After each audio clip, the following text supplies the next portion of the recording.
You know those stories about the sons and daughters of famous people? Well, that's not my story. I mean, I am the daughter of an Oscar-winning actress, yes, but my story is far crazier. My name is Layla, and I live in a huge mansion in Beverly Hills with my mother.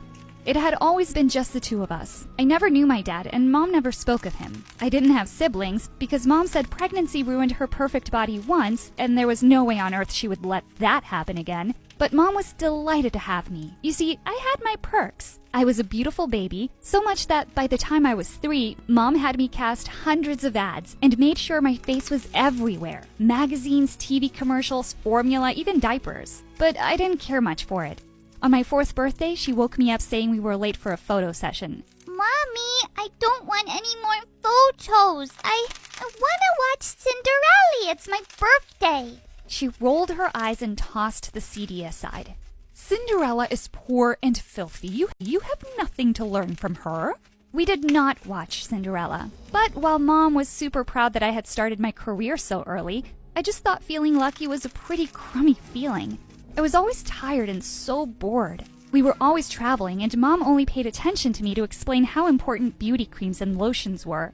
Once, I asked her to read me a bedtime story, and she laughed and tossed the book aside and said, "Oh, sweetie, stories are for dumb, ugly kids. You need to know how much more important it is to start using this lotion early." I wasn't even 5 yet. Mom decided that I should be homeschooled since my schedule was tight and there was no room for school. But by the time I was just 6 years old, I started to try to learn about creams and beauty processes because when I didn't, Mom stopped talking to me and ignored me. The first time I tried a DIY face mask, my mother was thrilled.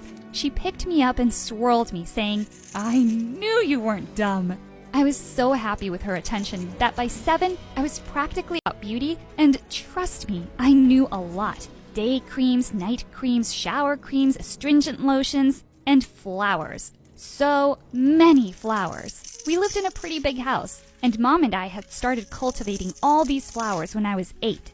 By the time I was 12, it was hard to distinguish which part was the greenhouse and which part was the rest of the house. We practically lived in a jungle. Mom loved flowers and was always talking about how pretty I would look because of them. "You'll look like a flower too."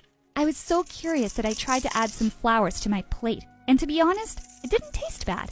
But Mom wasn't the only one obsessed with beauty, and once she finally allowed me to go to school, I began to realize everyone was obsessed with beauty. Not only was I famous, but I was also a living encyclopedia of DIY beauty hacks. So obviously every girl wanted to be my friend. One day they all started to beg me to take them home. "We'd love to see where you live." I was thrilled. I'd never had any friends over. But as soon as we got home, they ran to Mom and said, "Oh, MG, we thought we'd never see you."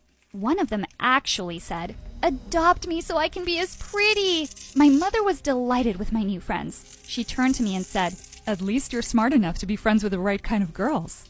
Then she spent hours talking about flowers and beauty. Pretty soon I realized that I didn't have any real friends. Everyone just liked me so they could be beautiful. I talked about flowers at home. I talked about flowers at school. I was beginning to lose my mind. Luckily, around that time, Mom took me to the Cannes Festival. That's when my entire life changed. We went to see an art exhibition of this famous artist and the paintings. That was a whole new world for me. And suddenly, I realized I wanted to do that. I wanted to paint flowers. I immediately signed up for art class at school.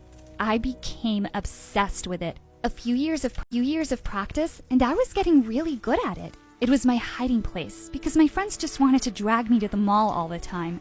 "You're so lucky to have your mom. Mine doesn't understand anything about beauty or fashion. She lives in flip-flops." Oh gosh, don't even get me started on mine. She doesn't even know what a primer is. But now I started to care even less about fashion, and that translated to my clothing quite quickly. One day, we were walking through Rodeo Drive, and my mom looked uncomfortable. I was enjoying a greasy bagel. "Honey, people are staring at you." "So?" "You're not even wearing makeup." "So?" She stopped walking and looked at me desperately. "You look ugly." I realized we were in front of the beauty salon. I sighed and we got in. It was still nice to share a moment with my mom from time to time. This was the only place where she was really happy. "Layla, it's been so long since the last time you were here."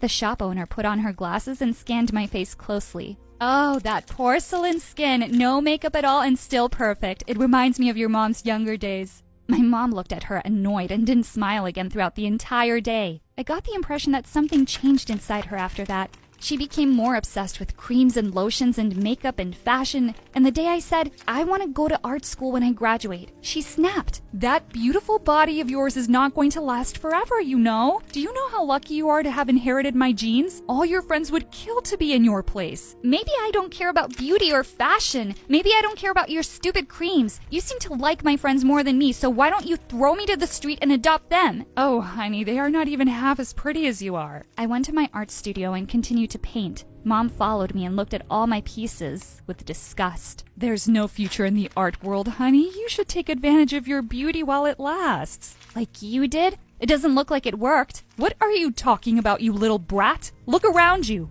How do you think I got all this? You really think you'll get all this with those stupid drawings? I don't care if I get all this. I never cared for any of this. All I ever wanted was to be with you. Mom rolled her eyes and said, Drama, drama, drama. I wasn't going to leave my dream aside, so I applied to every university in the country that had a good art program. My mom looked at my computer monitor from behind and said, I'm not paying for this nonsense. I don't need your money. My art will speak for me. I received acceptance letters from 6 different universities. High school was finally coming to an end, and I would probably choose the one with more miles between it and my home. I felt invincible and free. But when I got home that afternoon, not only was my mom not there, but all my paintings were gone. I started panicking. I needed my work for university. I had over 50 pieces. Where the hell were they? My phone started to buzz with hundreds of messages. Your mom is so awesome. I didn't know your mom was such a gifted painter. Your mom rocks. And emoticons everywhere.